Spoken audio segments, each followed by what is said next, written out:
Hello everyone, this is Prashanth Reddy, Assistant Professor, Department of Mechanical Engineering, Institute of Aeronautical Engineering. We are in the lecture series of thermodynamics. We already have an introduction section of thermodynamics and the properties of systems, path function, point function, and work and heat.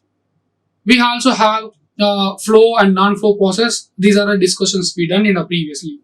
Right now we are going to discuss something more deep in that, and we do some solving of problems, and we see some examples of specific heat conditions in this lecture. Right, so we solved one or two problems on the work, okay, with respect to the system and surroundings. We do that one, right? So there is a one problem. One is determine the work done by the air which enters into the evacuated vessel from atmosphere. When the valve is open, the atmospheric pressure is 1.013 bar and 1.5 meter cube of air atmospheric condition enters into the vessel.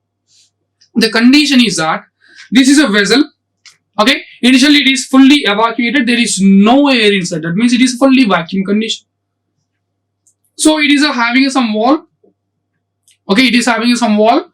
So when it is a wall open, it is the atmospheric air is suddenly directly enter into that vessel.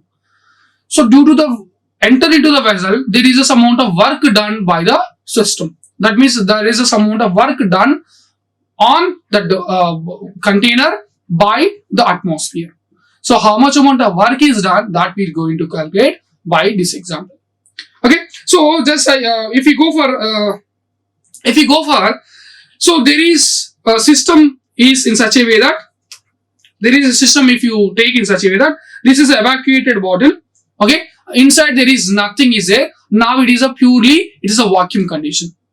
Okay, so if you take this outside, this is a body, that means boundary of a container.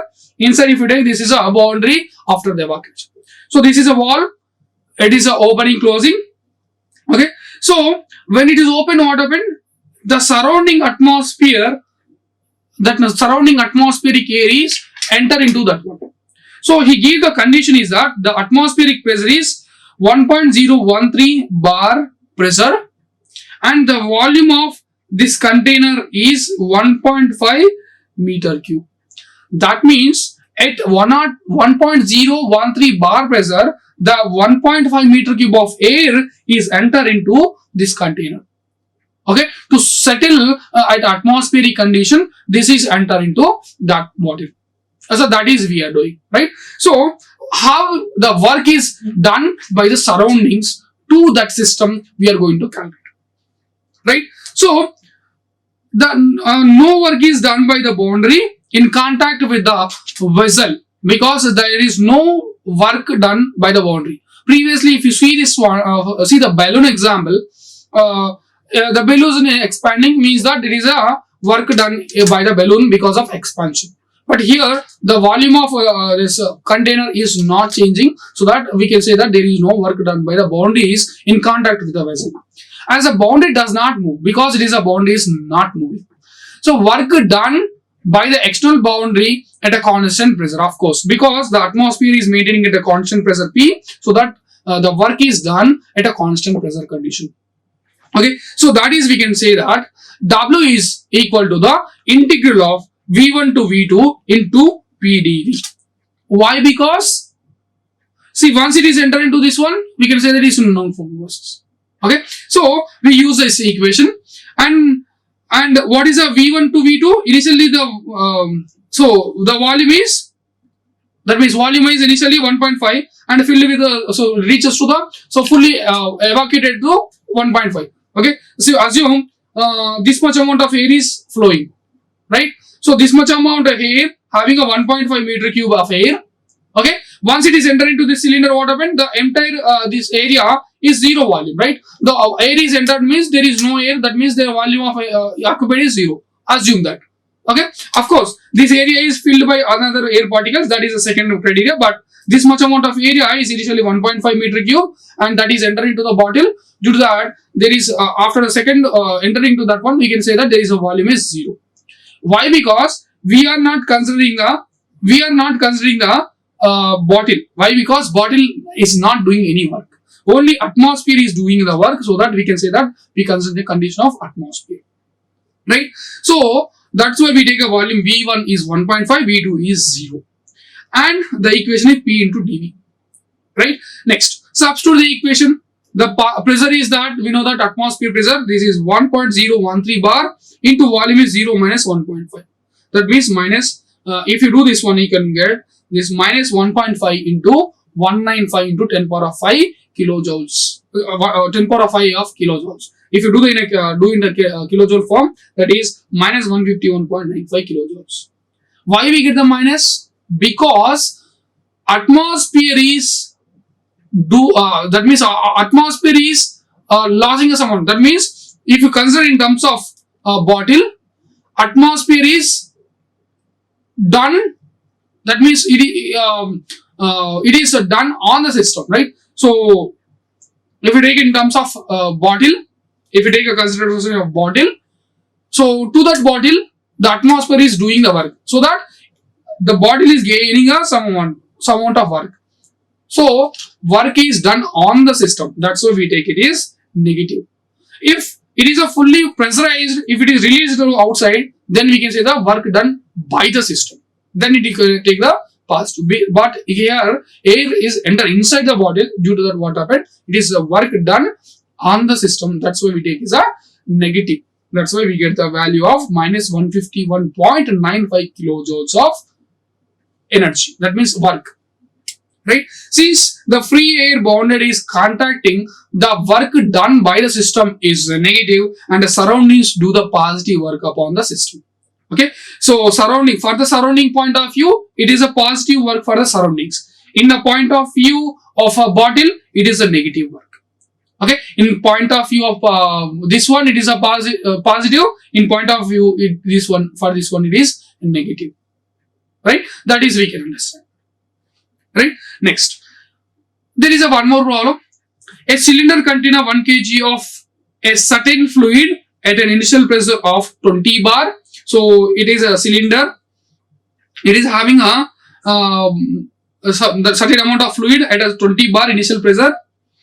The fluid is allowed to expand reversibly behind a piston according to the law of PV square is equal to constant. PV power 2 is equal to constant. By using this law, it is expanding. Okay, you can take it as a polytropic process until the volume is double. So it is expanding until initially the volume is this much. It is expanding until the volume V is equal to 2 times of V. Okay, volume is double. The fluid is then cooled reversibly at a constant pressure until the piston regains its original position. Okay, till it reaches to the original position, it is cooled. Heat is then supplied to reversibly with the piston firmly locked in a position until the pressure rises to the original value of 20 bar. Okay, the calculate the net work done by the fluid for an initial volume of 0.05 meter cube. Okay, so he given that there is a one piston cylinder mechanism. Initially it is having a 20 bar pressure. Then later what happened? It is expanded till what condition it expanded? Initially the volume is 0.05 meter cube. It is expanded to the 2 times of the volume of initial. Due to that, what happened? It is use of a law of PV square is equal to constant. Okay, and it is expanded. Then it is contracted back to the same original position of 20 bar. Okay, so this is happened. So from this one, we can say that mass of fluid is equal to given is a 1 kg and the pressure initial pressure is 20 bar. That means equal to 20 into 10 power 5 Newton meter square. So you have a PV diagram in such a way that it is expansion, that means higher pressure to lower pressure, that follows the law of PV square is equal to constant, and while it is contracting, it is follow the 2 laws of constant pressure process and constant volume process.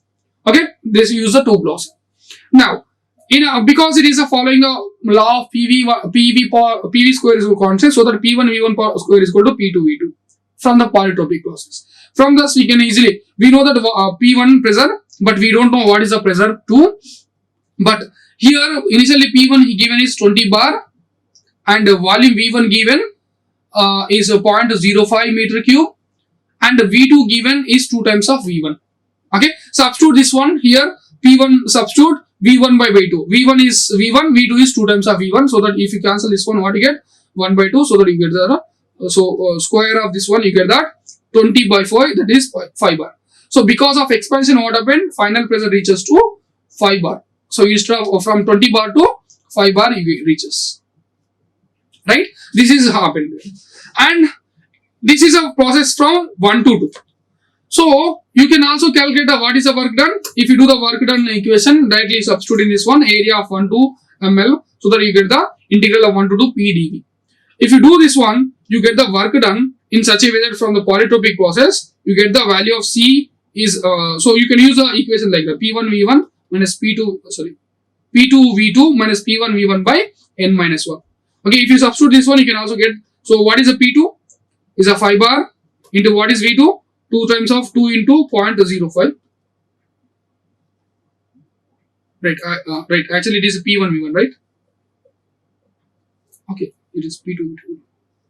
P2 V2, P1 V1 minus of 20 into 0.05 by 2 minus 1.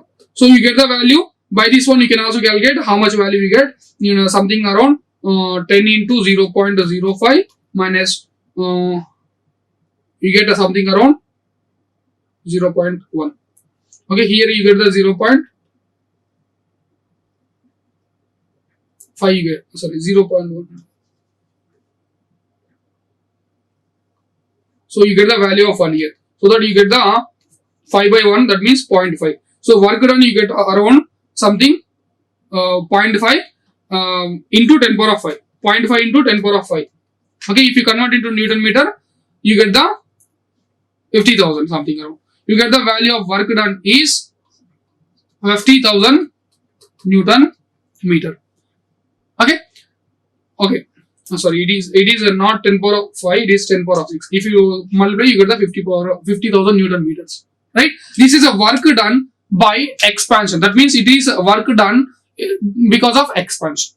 And you can also get work done on the fluid from 2 to 3. That means you have a right from 2 to 3 also you do the work, right? Because it is a non-flow process, you can also have P2 into V2 minus V3. So what is a P2? It is a 5 into 10 power of 5, right? Up to 5 bar it is expanding. Right, up to 5 bar it is expanding into 0.1 minus the what is the initial first value is 0.1, that means second value is this one, and reaches to the same value. Due to that, what happened? You get the some amount of value of area work done. But in a from process 3 to 1, in a non-flow process, this is a constant volume process. We know that in a constant volume process, work done is equal to 0. That is, we studied just before. In a non-flow process, work done is equal to 0. So that work done during the process 3 to 1, we say is 0. Because it is a locked in position. That means there is no movement of piston movement, just only pressure changes. Okay. So volume remains constant, so that we can say that work is 0, just we learn.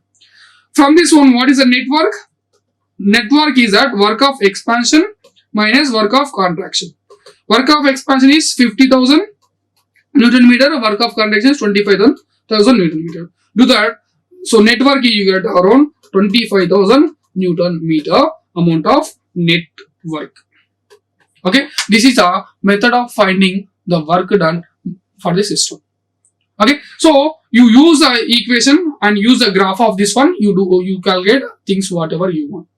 Right? This is the steps to follow your finding a work done in the system. Right? Next, specific heat.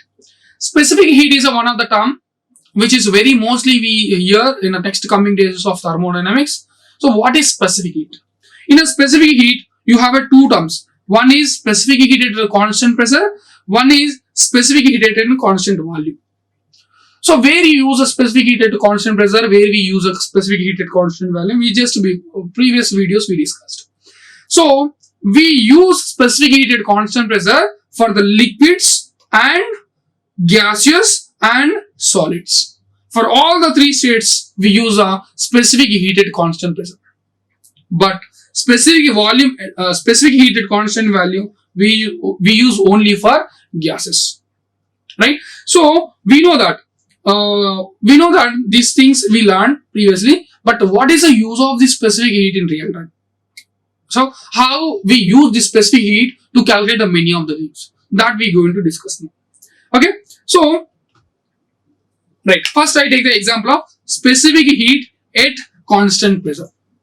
We know that there is to find the amount of heat required to do some work is, we know that formula is Q is equal to mCp delta T. This is the equation, we know that. This is the equation to find the amount of heat required to do the some supplying of gases, right? So I take some example in such a way that, so what is the use of this one means, I'll tell you. So you in your day-to-day life, you are using a hot water, okay, to do some work, you use a hot water. So what you are doing is, you are using some LPG cylinder and use LPG cylinder and burn that LPG gas, and you produce a heat to this water to heat up to certain temperature. Assume the initial temperature of that water is 25 degrees centigrade. After the heat addition, it reaches to 80 degrees centigrade or 90 degrees centigrade approximately. Okay, for easy convenience, take initial temperature is 20, final temperature is 80. So take 20 and 80, right? So what you are doing, you are adding some amount of heat to this one. So how much amount of heat you are adding? That means how much amount of fuel you are consuming, you have to know, right?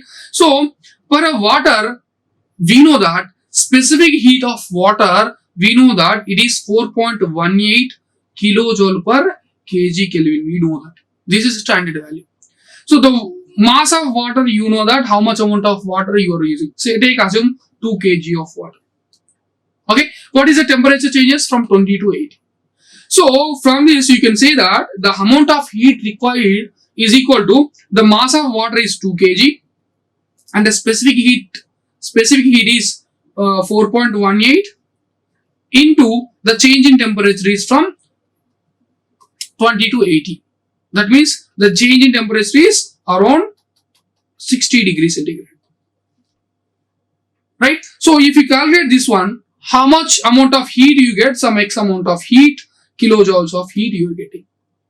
That means, so to make the boiling of water from 20 to 80 degrees centigrade of 2 kg water, you require this much amount of heat. From this, what you calculate? You can calculate how much amount of fuel of LPG you are consume to burn or to increase the heat of water. That means to boil the water. How much amount of LPG you are using in a day-to-day life, you can easily calculate. So this is a very small example. In a real time, what we have? In a real time, we have steam power plants. So what is the function of steam power plants? In a steam power plants, what we do, we use a coal or nuclear fuel. Assume it is a coal-based nuclear fuel thermal power plant. If you take, you use the coal, and what you do, you burn that coal and you produce the steam, right? So from this steam, you touches this to the turbine. It is touches to the turbine, and turbine is coupled to the generator. You get the electrical energy from that one. Okay, this is a process, right? For example, you have some demand in such a way that you have to generate some 100 megawatt of power today. Assume that you have to generate 100 megawatt of power. So for the 100 megawatt, how much amount of fuel you have to use? Right? That is an engineering value, right? So you cannot supply the just like that. You have to calculate how much amount of fuel you have to supply. Here, what is the fuel? The coal is a fuel. Okay, so 100 megawatt of power, such X amount of coal you have to supply. How much that fuel? How much amount of weight of fuel you have to add? So that is comes for the calculation of these things. How you do this one? So now come to this one. So 100 megawatt means to produce 100 megawatts. Okay, how much amount of heat is required? We understand. To produce that means X amount of heat, if you produce, that means it will release a 100 megawatt. So how much amount of X means how to calculate this X amount? We use the formula of this one. This X amount of heat means Q, that means equal to X amount of heat, that means kilojoules of heat, equal to mass of water heating into specific heat of water into change in temperature. Assume, this is a layman standard I'm telling, when we go for deep into studies, we also add a latent heat conditions also. Okay, so whatever you are doing is just you are assuming this is a amount of heat adding at a liquid phase. And we also discussed one more condition in such a way that we also have one more condition in such a way that at a latent heat, in a just before videos we discussed in such a way that at a constant temperature itself, at a constant 100 degrees centigrade itself, if you want to change the phase, you add a some amount of heat, that heat called as a latent heat of vaporization. So that mass of fuel, mass of a liquid plus latent heat of fusion, how much? Plus, once it is changes the phase, then again comes in the mCV into delta T. That means once it is, so this is a phase you call as a liquid phase. This is you call as a transformation phase. That means liquid to gaseous phase. And this is heat addition at gaseous phase. That is for the steam. Okay, summation of these all three you call as the X amount of energy. Okay, how to calculate this one? You know the mass of fluid, right? How much amount of mass of fluid means water. How much of mass of fluid is required? You know that mass. Okay, X amount of liters you are supplying, so that you can understand the mass. And you know that Cp value of that water. So this much amount of heat is required to rise a 1 degree of temperature for the unit mass of temperature. That is Cp value is constant, that is 4.18 we know. And delta T. Delta T means change in temperature. For example, if you take water at 20 degrees centigrade and we have to make it up to 100 degrees centigrade, that means difference is 80. You substitute the delta T is 80. Right? And after that, you know that same mass, same amount of mass, latent heat of water. Latent heat of water you add, you get the sum value. Okay? And the sum of that, mass of the fluid again, same mass you take in, CV, specific heat of steam. Here, because here it is a liquid form, that's why we take a, here we have a liquid form, so that we take a Cp, and it is in a CV, because it is a gaseous form. And delta T, change in temperature. Okay, the summation of all, you get the some Q amount of heat. Okay, value, substitute these all values and get the Q value. Once you get the Q value, okay, so you have a coal, right? The coal have some calorific value. Okay, it have some calorific value. That means this much amount of kilojoules is that much amount of kg. Okay, so this much amount of kilojoules of heat generated per kg of coal.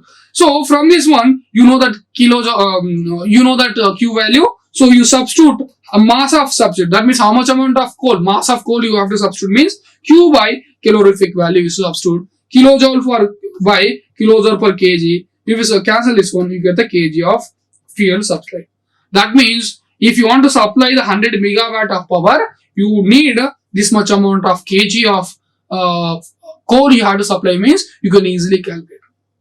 So not only in this case, in a real-time applications also, if you want to increase the power, if you want to decrease the power, how much amount of coal you have to add, how much amount of coal you have to remove, that you can also calculate by using these techniques. Right? So this is a importance of specific heat. Not only in this application, many of the applications, like for example, this is application I told you for. Okay, this is application I told you for heat addition and generation of power.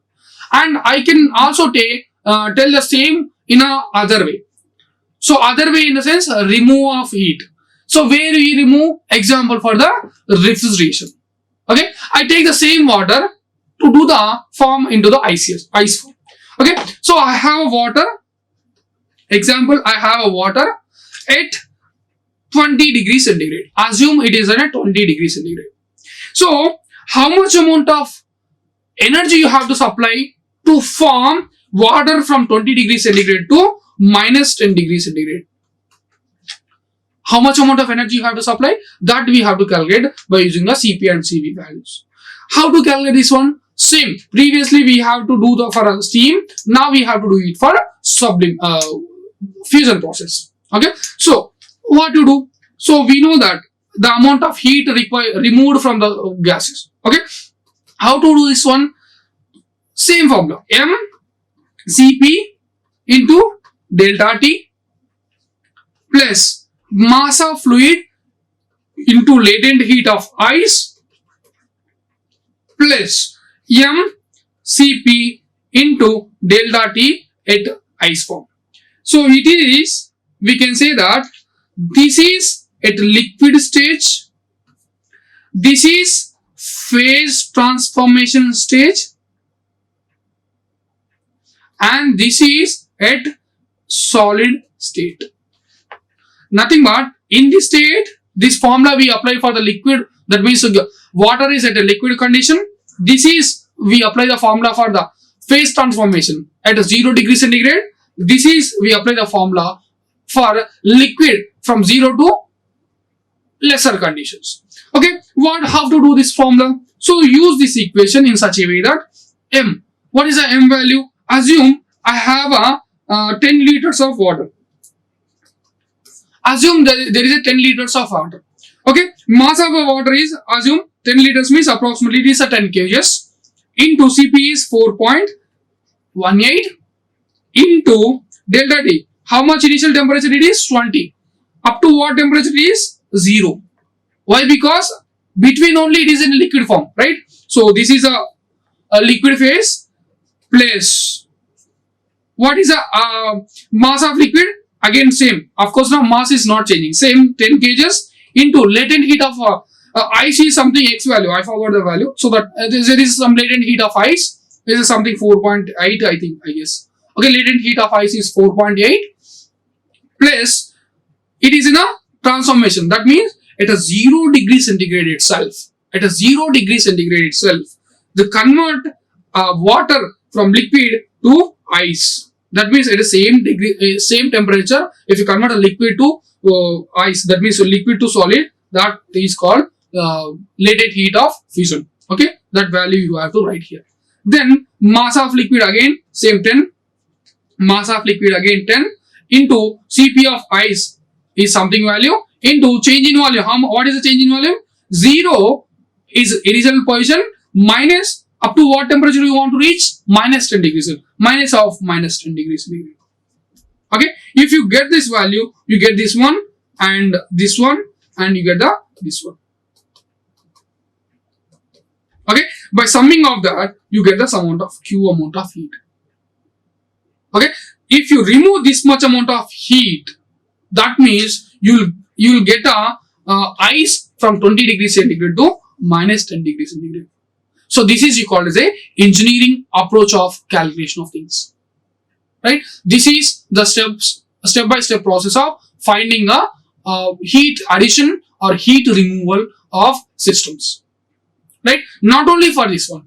Okay, if you take a real-time examples, so there are some cases of fishing industries. So fishing industries, what they do, they harvest the fishes and they store at a cool temperature and they send it to some long distance of regions, because they say while they are transferring, they are maintaining a fish at a freeze point of fish. Okay, fish is generally atmosphere is 20 degrees centigrade. It is they harvest and they have to store at minus 14 degrees centigrade degrees of temperature, depends on the type of fish. So you have to do the same process again. So you have to bring that fish to 0 degrees centigrade to freezing point. So assume their freezing point is minus 4 degrees centigrade. You have to call as a liquid phase of fish, and at a minus 4 degrees centigrade you call as a phase transformation. That means liquid to solid phase. Okay. Again from minus 4 to minus 14 degrees centigrade you call as a solid phase. That means at this position of minus 14 degrees centigrade, you can say that the fish is not going to spoil. That means the body of species is not going to spoil. That's why you do the calculation of this one. So if it is a 1 kg of fish, it is very simple, generally. But if it is a 1 ton of kg of fish, it is a 20 tons, it is a 30 tons. The fishing industry means it is a huge capacity of fishes they harvest and they transport. Then, without knowing of refrigeration calculations, that means without knowing of removal of heat conditions, you cannot do anything. That's why in fishing industries, the removal of heat, how much amount of heat you are removing, that is a very essential and important criteria. Right? So that's why the fishing industry is a more special cases here. Right? So this is basic examples of a specific heat condition. Okay, this is a specific heat at a constant pressure and a specific heat at a constant volume conditions. Okay, so simple. While calculating of anything, you want to know the formula of mCp delta T or mCv delta T. Okay, so for Cp or Cv, how you change depends on the phase changes and at what condition it is. Whether it is happening at a constant pressure condition or if it is happening at a constant volume condition, you have to know this one. If you know this one, you can easily calculate whatever you want. Right? Not only for these cases, even in our diesel engines and petrol engines also, you use the specific heat conditions. Okay, but most of the cases in the diesel engines, we use a calorific value to find the amount of heat. Right? So if you add some heat to the system, if you have to remove the heat from the system, you use these specific heat conditions. Right? By this, I expect you have understand a good amount of, you get a good amount of knowledge in this one. Mostly what we get a problem is that application of Cp and Cv, where we are having apply the Cp and where we have to apply the Cv, that is generally we experience the problems in that one. But if you get a practice in this one, you get the very easy understanding this one. Okay, so this is a Cp and Cv conditions, right? And if you see the Cp and Cv, I'll just give the very small introduction to this one, and the next video we'll discuss something more deep in the Cp and Cvs. So you know that the ratio of Cp by Cv you call as a gamma, that is we call as a adiabatic constant. And if you know that Cp minus Cv is equal to, you call as a gas constant. If you convert this one so that you can get that Cp minus Cv is equal to R bar by M, you can also write. Right? So if you want to play with the Cp and Cvs, you can also convert one form to other form in such a way that, okay, in such a way that you know that. So Cp minus Cv is equal to R, we understand, right? So now I take a common of Cp. So what we have, 1 minus Cv by Cp is equal to R, right? So 1 minus Cv by Cp is equal to R. That means we know that Cp is equal to Cp by Cv is equal to 1 by gamma. Sorry, Cp by Cv is equal to gamma. Cv by Cp is equal to 1 by gamma. Right, Antina? So 1 minus 1 by gamma, that is equal to R. So you can also write Cp is equal to gamma minus 1 by gamma is equal to R. Right? If you write Cp is equal to R into gamma by 1 minus gamma. Okay, if you want to find a Cp value, you can also find like this. For the same, if you write it for the Cv, okay, substitute the Cp value here. What you have? You substitute the Cp value here. R into gamma by 1 minus gamma. Okay, Cp value is substituted and you have Cv is equal to R. Right? You bring the Cv here and R, we said R into R you take in common, gamma by 1 minus gamma minus 1 is equal to Cv. You bring this one. Okay, so from this we can say that Cv is equal to gamma minus of minus, you get something minus plus gamma. Okay. Okay, you substitute this one, you will get the value of this one. Okay, wait.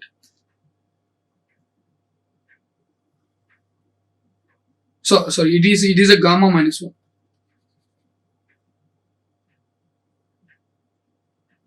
Yeah, here it is a gamma minus 1. Small change you have to do here. So you do it is gamma minus 1, so that you get you convert this here and this here, R into, okay, gamma minus of gamma plus 1 by gamma is equal to CV. Okay, so from this one what you get, CV is equal to R into, you cancel this 2 by gamma. Okay, sorry, gamma minus 1, gamma minus 1. Okay, from this one you can say that Cp is equal to R by gamma minus 1. Here Cp is equal to R into gamma by gamma minus 1. So where you observe these things? In a previous case, while you are finding a adiabatic process, in a non-flow process, you use this equation. In a flow process, you use this equation. Right? These are the very basic. These are the very basic equations. Okay. From this, you can easily find the Cp and Cv values. Okay. So this is the very basic introduction about the Cp and Cv and gamma. Okay. So if you understand what is the relation between the Cp and Cv is, so you can say that Cv is equal to du by dt at constant volume, and if you write the relation for the Cp is equal to dH by dt at a pressure constant. So these are the two relations. These are the relations for the Cp and Cv with respect to change in volume and change in enthalpy. Right? These are the introduction. And the coming classes we will discuss something more deep in the properties of systems and other cases. And thank you. Thank you. Have a nice day. Thank you. Like, share and subscribe. Hit the bell icon for more updates.